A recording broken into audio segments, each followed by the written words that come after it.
শহীদের প্রত্যেকটি আহতের ঘটনার সাথে জড়িত সকলের বিচার করতে হবে। এই বিচারের জন্য জেলায় জেলায় ট্রাইব্যুনাল স্থাপন করতে হবে এবং বিচারের জন্য সরকার কতদিন সময় পাবে। আজকের সমাবেশে আমি সেই আলটিমেটাম ঘোষণা করছি, 6 মাসের মধ্যে জুলাই গণহত্যার বিচার ও শাস্তি কার্যকর করতে হবে। এই ক্ষেত্রে আপনাদেরকে বলতে চাই, ফ্যাসিবাদী রেজিমের প্রধান শেখ হাসিনার জুলাই গণহত্যার দায়ে ফাঁসি হয়েছে।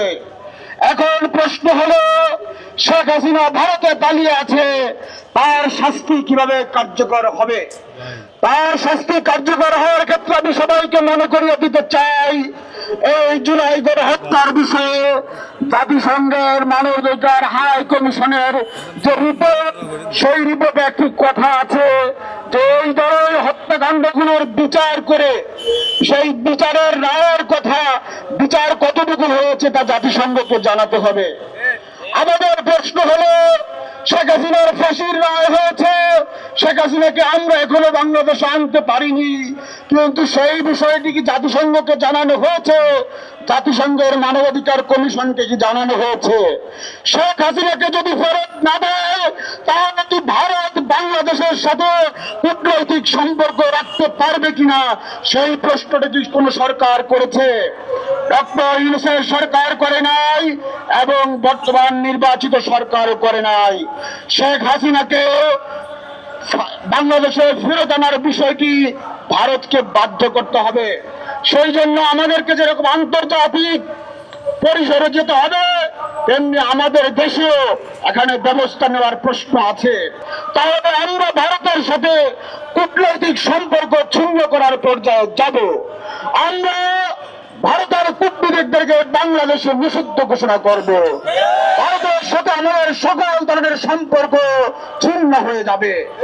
এখন কথা হচ্ছে, ক্ষমতার পরিবর্তনের কারণে অনেকেই মনে করছে শেখ হাসিনা ভারতে বসে মুরগি মুসলমান খাচ্ছে, তাকে তো আর পাওয়া যাবে না, তাহলে কি করণীয়? সরকারও জুলাইয়ের যে গণহত্যা হয়েছে, জুলাইয়ের যে বিপ্লব হয়েছে, তা ইতিমধ্যে অস্বীকার করেছে, তাহলে কি হবে? সেই বিষয়ে বক্তব্য দেওয়ার জন্য আপনাদের সামনে এসেছি। আমাদের স্পষ্ট কথা, 6 মাসের মধ্যে সকল বিচার সম্পন্ন করে শাস্তি কার্যকর করতে হবে। যে সকল শাস্তি বিদেশে পালিয়ে থাকার কারণে সম্ভব হচ্ছে না, সেই ক্ষেত্রে কূটনৈতিক ভাবে এগিয়ে যেতে হবে, বাণিজ্যিক ভাবে এগিয়ে যেতে হবে। যে সকল দেশ জুলাই গণহত্যার খুনিদের আশ্রয় দেবে, বাংলাদেশ তাদের সাথে কোনো কূটনৈতিক সম্পর্ক রাখতে পারবে না, তাদের সাথে কোনো বাণিজ্যিক সম্পর্ক থাকবে না। এবং আমরা প্রয়োজনে ভারতীয় পণ্য বর্জন কর্মসূচির দিকে যাব। বাংলাদেশের কোন দোকানে, কোন মার্কেটে ভারতীয় পণ্য বিক্রি হবে না যতক্ষণ শেখ হাসিনাকে ফেরত না দেওয়া হয়। দ্বিতীয়ত আমি আরেকটি কথা বলতে চাই, সেটি হচ্ছে, দেখেছেন আপনারা 12 ফেব্রুয়ারির পর থেকে দেশের বিভিন্ন জায়গায় আওয়ামী ফ্যাসিস্টদের অফিস খুলে দেওয়া হচ্ছে। এই ক্ষেত্রে আমরা একটা কথা মনে করিয়ে দিতে চাই, আওয়ামী লীগের রাজনৈতিক কর্মকাণ্ড নিষিদ্ধ হয়েছে সন্ত্রাসবাদ বিরোধী আইনে। এটি রাষ্ট্রপতির অধ্যাদেশ বলে কার্যকর হয়েছে। আমরা এখন পর্যন্ত শুনি নাই নবনির্বাচিত বিএনপি সরকার সেই অধ্যাদেশটি বাতিল করেছে। তাহলে যেখানে আওয়ামী লীগের অফিস খোলা হচ্ছে, সেই অফিস খোলার পর পুলিশ কেন ভূমিকা রাখছে না, সরকার কেন ভূমিকা রাখছে না? এই ক্ষেত্রে আমাদের স্পষ্ট একটি কথা, আমরা আপনাদের চালাকি কিন্তু ধরতে পেরেছি। বিভিন্ন জেলায় জেলায় আওয়ামী লীগের অফিস খুলে দিয়ে আপনারা এটি নর্মালাইজেশন করতে চাচ্ছেন, কিন্তু আমাদের প্রশ্ন, এই বাংলাদেশের নবনির্বাচিত বিএনপি সরকার কি ইসরায়েলের নেতানিয়াহুর চেয়ে বেশি শক্তিশালী সরকার?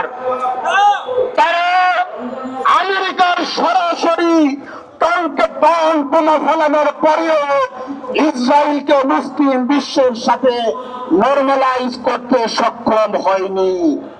তাহলে একটি দুটি অফিস খুলে জুলাই গণহত্যার বিচার না করে আওয়ামী লীগকে কিভাবে নরমালাইজ করবেন? মূলত আপনারা একটি উস্কানি দিচ্ছেন জনগণকে। জনগণ এখন নবনির্বাচিত সরকার আছে, যে যার ডাল বা রুটি রোজগার করে খাবে, ছাত্ররা পড়াশোনা করবে, কিন্তু আপনারা আওয়ামী লীগকে দিয়ে উস্কানি দিচ্ছেন যেন আবার রাজপথে সবাই আসে, রাজপথে এসে রক্ত দেয়। প্রিয় দেশবাসী, আমি স্পষ্টভাবে বলতে চাই, বাংলাদেশের জমিনে শুধু আওয়ামী লীগ নয়, যে কোনো ফ্যাসিবাদী দল, সংগঠন ও প্রতিষ্ঠান রাজনীতি করতে পারবে না, পারবে না, পারবে না।